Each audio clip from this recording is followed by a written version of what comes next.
Bonjour à tous et bienvenue pour le 3e épisode de l'introduction à l'histoire de France. Je vous retrouve donc là où je vous avais quitté, c'est-à-dire aux alentours de 481, date du couronnement de Clovis comme roi des Francs. Francs en tant que juste peuple qui se situe au nord de la Gaule. Donc, pour récapituler, qu'est-ce qui se passe à l'époque ? Le gros événement, c'est l'Empire romain qui s'effondre. Ça fait presque un siècle qu'il est éclaté, donc entre l'Empire romain d'Occident et l'Empire romain d'Orient. Le premier, l'occidental, va bientôt se désagréger complètement. Le second, en Orient, va se muer en empire byzantin, du nom de sa capitale, Byzance. À l'époque, Byzance s'appelle encore Constantinople, en hommage à Constantin Ier, et s'appellera plus tard et maintenant Istanbul. Tout l'empire, que ce soit l'Occident ou l'Orient, est chrétien. Et les barbares qui vont venir chatouiller les frontières et un petit peu violer l'espace, en tout cas en Gaule, ils sont chrétiens aussi, mais ariens. L'Empire romain, c'est l'Empire romain catholique, qui va donc se frotter aux ariens. La grosse différence entre les deux, c'est surtout la figure de Jésus, qui pour les ariens, en gros n'est pas le fils de Dieu. Je vous mets une petite carte, qui vous aidera à bien voir les forces en présence. Donc cette carte, on est en 481, du coup, comme je vous disais. Et depuis 200, 150, 200 ans, les barbares, ils font de la Gaule un peu leur chose. Ils la traversent, ils la pillent, ils l'utilisent, ils s'y installent. Donc vous avez différents peuples barbares qui sont venus faire leurs petites affaires en Gaule. Et l'Empire romain, avec eux, il a du mal, alors il va faire des compromis. Et il va les taxer, et en échange, ces peuples barbares auront le droit de s'installer. Ils s'installent, et ils deviennent ce qu'on appelle des peuples fédérés. Et dans les textes de l'époque, c'est ce qu'on appelle l'hospitalité. Le mot vient de là. Parmi ces peuples fédérés, vous avez donc les Francs, tout au nord, en bleu, sur la carte. Les Francs qui vont nous intéresser, vous le savez. Vous avez en rouge les Alamans, qui donnera le mot allemand plus tard, bien sûr. Donc ils se trouvent à l'est. Les Burgondes, en vert. En violet, autour de Paris, qui contient Le Mans, Angers, Tours. Vous avez ce qui reste de l'Empire romain, dirigé par Syagrius. Pour l'anecdote, Syagrius, c'est le fils d'Aetius, le général romain qui avait battu Attila, avec l'aide des Francs notamment, à la bataille des Champs Cataloniques. Et le gros morceau, ce sont les Visigoths. Les Visigoths en jaune sur la carte, eux ils ont tout simplement toute l'Espagne, presque toute l'Espagne, et presque tout le sud de la France, surtout le sud-ouest. Ça remonte jusqu'à Poitiers. En 481, l'Empire romain, déjà, d'Occident n'existe plus. C'est pour ça que sur la carte c'est marqué royaume d'Odoacre. Odoacre, c'est le chef barbare qui a déposé le tout dernier empereur romain, qui était Théodose.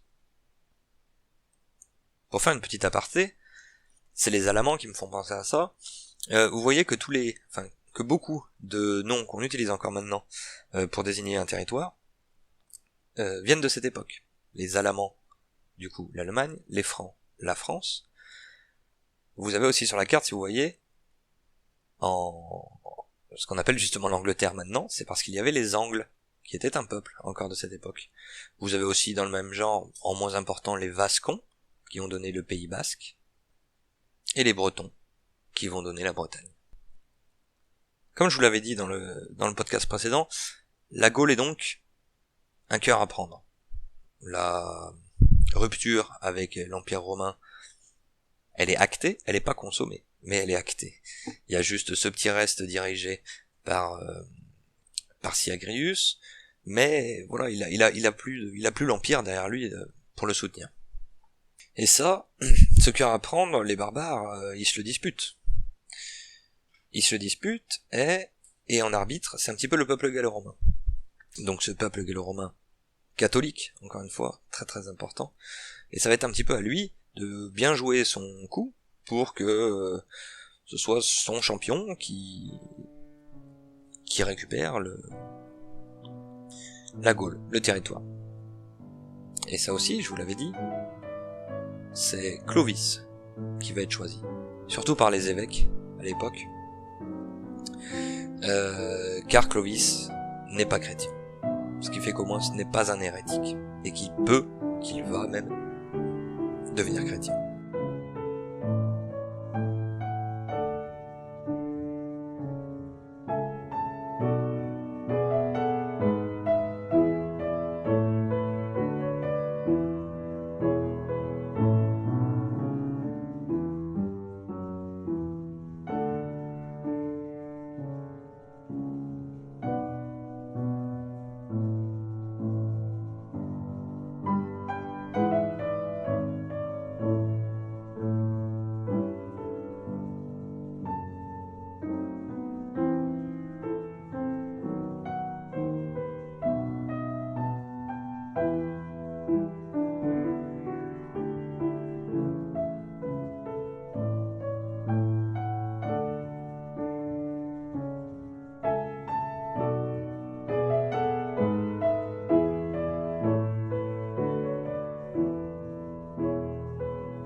Alors, qui est Clovis ?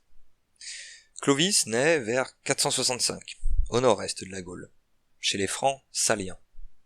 Son père, Childéric, est roi des Francs. C'est ainsi que Clovis hérite du trône, alors qu'il n'a que 15 ans, en 481. Aux yeux de l'Empire romain, enfin du coup, vraiment de ce qu'il en reste, sa situation est très claire. C'est un petit chef de guerre d'un petit peuple allié. Seulement voilà, l'Empire romain, c'est plus ce que c'était, du tout. Et c'est Syagrius, qui règne, entre gros guillemets, en Gaule, qui va du coup essayer de considérer un peu les autres barbares, et notamment Clovis et ses Francs, comme des fédérés, donc inférieurs. Mais tout ça c'est du bluff. Parce que lui il a plus rien qui arrive, il a plus de troupes, plus d'argent. Clovis, il sait tout ça. Et il va savoir l'utiliser de la meilleure des manières. Disons que si ça avait été, dans toute l'histoire, vous avez des chefs plus ou moins bons qui sont venus, c'est un petit peu le lot, c'est même totalement le lot de la monarchie, c'est que vous savez pas ce que vous aurez au tirage, voilà. Vous pouvez avoir des incompétents, comme il y en aura énormément, vous pouvez avoir des grands hommes, comme il y en aura énormément, certains plus portés par la guerre, d'autres qui seront de très grands réformateurs, législateurs, vous avez tout, c'est vraiment une loterie, la monarchie. Et là, avec Clovis, les Francs sont tombés à un moment charnière de l'histoire de la Gaule, ils sont vraiment tombés sur un roi qui a su quoi faire. Il a vu l'opportunité, et il a vu qu'en tant que non-chrétien, il avait sa place à jouer. Donc il commence tout simplement à se rapprocher un petit peu des élites gallo-romaines. Et ces élites gallo-romaines, comme je vous l'avais dit, c'est surtout les évêques. Car c'est eux qui ont, là où le pouvoir, donc temporel toujours, celui sur les corps, s'effritait, il s'est un peu reporté sur ceux qui ont le pouvoir spirituel, sur les esprits, et donc les évêques. Et Clovis, il sait que s'il tente un coup, alors bien sûr ça va pas se faire pacifiquement, il va falloir battre les troupes de Syagrius, mais il sait que s'il les bat, la Gaule va lui ouvrir ses portes. Pourquoi ? Parce que Syagrius, qui est dans une situation bien compliquée, hein, rappelez-vous de la carte, il est entouré de beaucoup de barbares, quoi. Et Syagrius, il essaie de faire des compromis. Le problème, c'est que les compromis avec les barbares sont mal vus par la population. Parce que les barbares, je vous le rappelle, sont des Ariens, donc des hérétiques. C'est pour ça que Syagrius, il essaye de faire un pacte, entre guillemets, peut-être pas une alliance, mais au moins faire la paix, pour avoir la paix avec les Visigoths. Et ça passe très très mal. Clovis, encore une fois, il sait tout ça, et il va se mettre en guerre. une guerre bien préparée, avec un peuple qui répond bien à son nom de barbare, un peuple vraiment guerrier. On va dire que les Francs, puis comme la plupart de tous ces peuples barbares justement, ils n'ont pas volé leur nom. C'est vraiment de la culture guerrière, de la violence. Ils vont pas briller par les arts, tous ces peuples-là. Il lance donc sa campagne, et c'était bien vu, car d'entrée, il va décrocher un très grand succès. En 486, il va battre les troupes de Syagrius à Soissons. Soissons, ça doit parler un petit peu à votre mémoire. Je vais pas tout vous expliquer l'histoire de ce vase, mais sachez juste que le vase appartenait à une église. Et cette anecdote, finalement, parce que c'est pas plus qu'une anecdote, mais ça montre bien que Clovis avait compris que c'est par le spirituel qu'il arriverait à prendre possession de la Gaule. Les restes de l'Empire romain autour de Poiry, de Soissons, de Tours, etc., se délitent complètement. Et c'est un triomphe pour Clovis. Bien aidé, encore une fois, par les élites locales, et notamment un personnage, Rémi, qui sera plus tard Saint Rémi, qui est l'évêque de Reims. Ces deux hommes, Clovis et Rémi, vont si bien jouer qu'ils vont réussir à faire de l'invasion franque une délivrance pour le peuple gallo-romain. À partir de là, Clovis est vraiment installé. Et il lui faut, maintenant, pour défendre son territoire, qu'il a presque doublé, en très peu de temps, en 6-7 ans, il faut maintenant qu'il sécurise ses frontières. En deux batailles seulement, il va non seulement mettre fin aux menaces des autres peuples barbares, mais également agrandir son territoire, jusqu'à mettre la main sur presque toute la Gaule.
La première bataille est celle de Tolbiac, en 496. Là aussi, 496, ça doit titiller un peu votre mémoire. On va y revenir très vite. Elle oppose Clovis et ses Francs aux Alamans.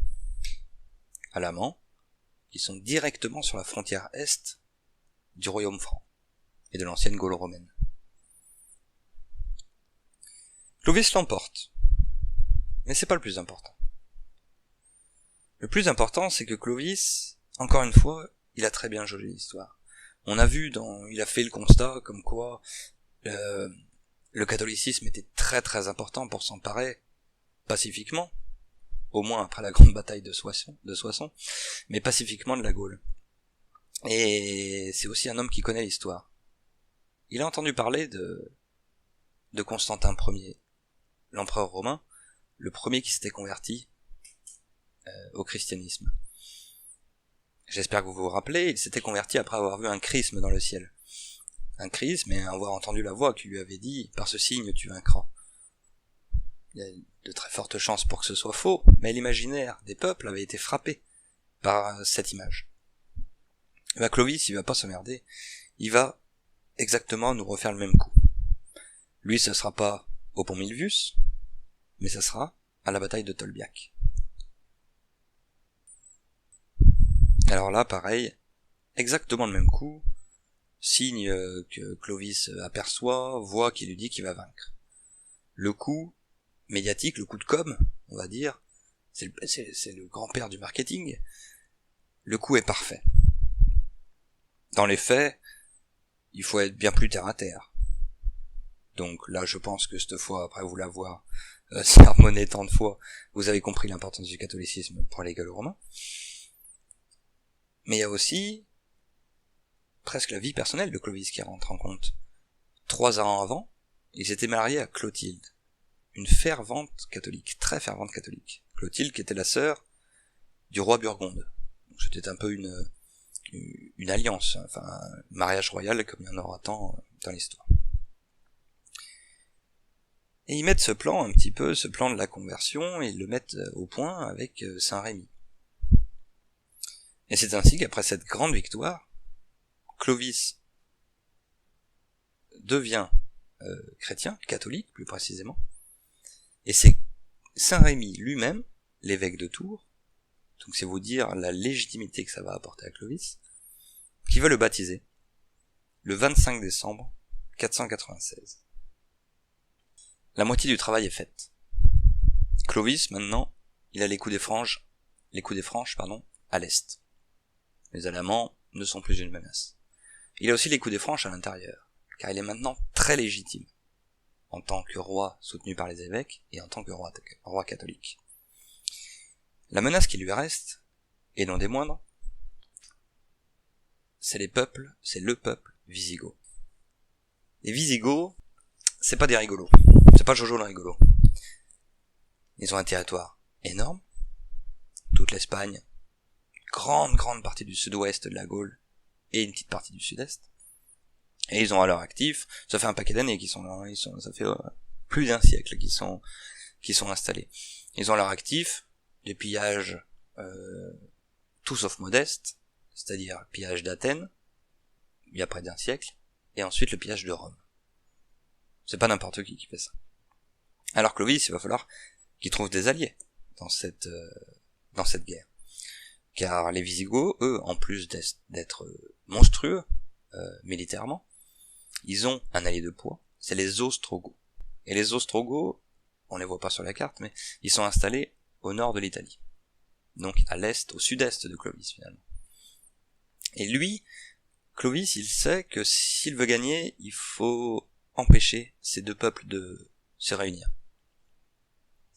Le problème, c'est qu'avec les maigres troupes, enfin les maigres en comparaison de si vous ajoutez les Visigoths et les Ostrogoths, il pourra pas faire ça. Alors il va chercher des alliés. Déjà, il va se tourner vers les Burgondes. Les Burgondes, il va pas réussir à obtenir une vraie alliance, mais il va obtenir des petits contingents. C'est déjà ça. Mais ça suffira pas. Là, ce qui va vraiment faire la différence, c'est l'ogre de l'époque. L'ogre de l'époque, c'est l'Empire byzantin. L'ancien Empire romain d'Orient.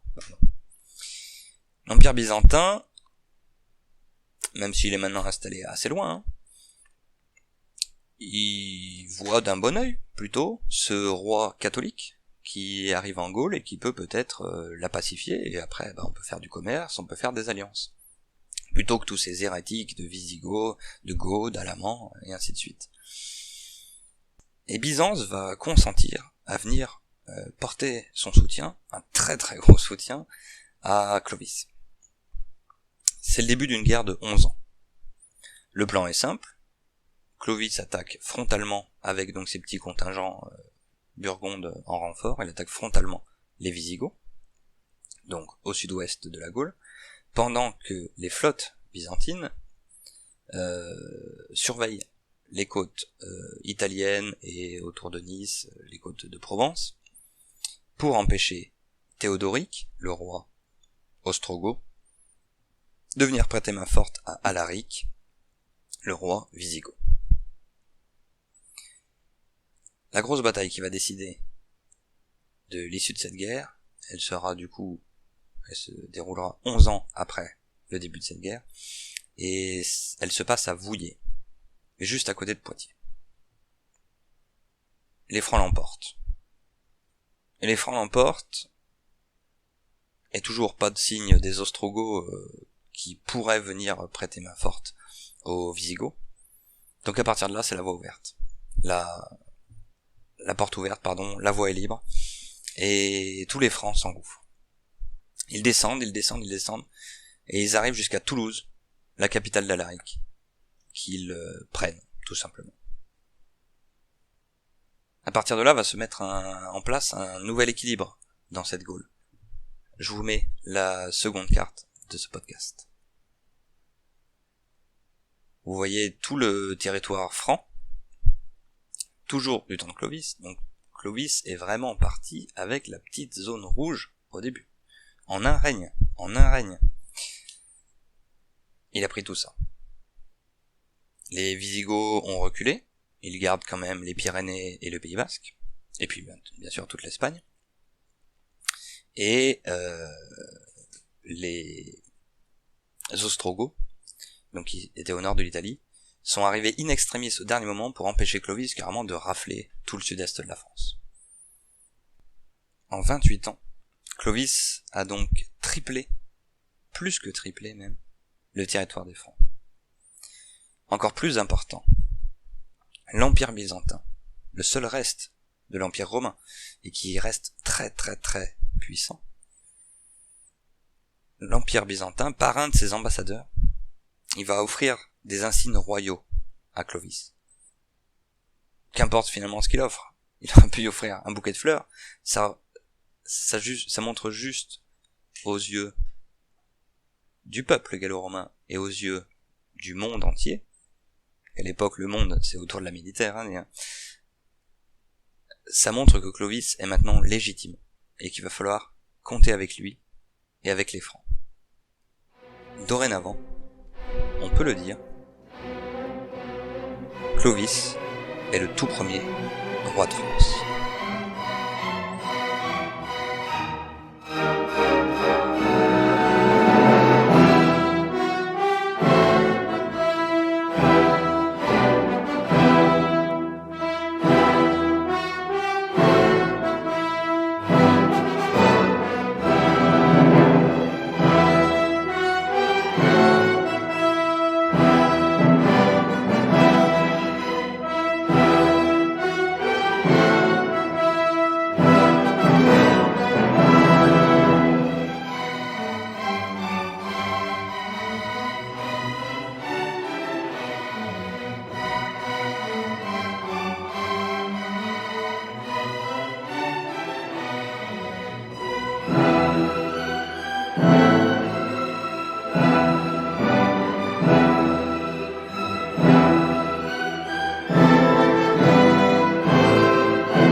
La Gaule, qu'on appellera donc maintenant la Francie, va donc connaître sa toute première dynastie. Vous savez qu'en tout il y en aura 4. C'est pas beaucoup. Sa toute première dynastie, ce sera donc les Mérovingiens. Alors pourquoi Mérovingiens? C'est en référence à un ancêtre qui serait le grand-père de Clovis, qui se nomme Mérové. Mais c'est un ancêtre un petit peu légendaire, on n'est pas sûr qu'il existait, puis tous ces hauts faits, peut-être que c'est pas vrai, enfin, voilà. En tout cas, c'est comme ça que va se nommer la première dynastie, fondée par Clovis, les Mérovingiens. Donc ce qui est important de bien comprendre, c'est que, vous l'avez vu, cette conquête de la Gaule par les Francs, c'est bien sûr des actes militaires, avec surtout Soissons qui ouvre le reste de l'Empire, enfin, tout ce qui reste de la Gaule romaine à Clovis, mais c'est aussi et surtout un travail d'assimilation. C'est-à-dire que les Francs, déjà ils sont moins nombreux. Vous avez vu, ils ont triplé leur territoire, donc il y a les peuples conquis, entre guillemets, ce sont eux les plus nombreux. Et les Francs vont pas arriver avec leurs gros sabots et imposer leurs lois, imposer leurs croyances. Vous avez vu que c'était même l'inverse, puisqu'ils se convertissent au catholicisme du pays conquis. Et c'est vraiment une assimilation qui va se faire. Les Francs vont beaucoup plus devenir gallo-romains que les gallo-romains vont devenir Francs. Alors qu'est-ce qu'ils vont emmener les Francs? Ils vont emmener l'unité. Et l'unité, elle passe par la monarchie. Car la monarchie, c'est quand même un élément essentiel de la stabilité d'une nation, ou d'un pays, ou d'un empire, mais à moindre mesure. Ils vont amener une monarchie qui est très très imparfaite. Elle a énormément de défauts. On va s'en rendre compte très très vite, je vous rassure. Elle a énormément de défauts, mais au moins, elle existe en tant que telle. C'est une monarchie. Et la base de la nation française, à sa tête en tout cas, est vraiment posée. Aussi, et c'est peut-être le plus important, les Francs apportent du sang neuf à la Gaule romaine, créant ainsi un peuple hybride, alliance parfaite, on pourrait dire, entre la culture gréco-latine héritée de l'Empire romain, donc la culture des arts et de la philosophie, et la culture guerrière et la culture de l'effort des peuples germains. La tête romaine et les jambes franques sont maintenant réunies, et c'est le début d'une grande histoire de plus de 1500 ans. Bonne journée à tous.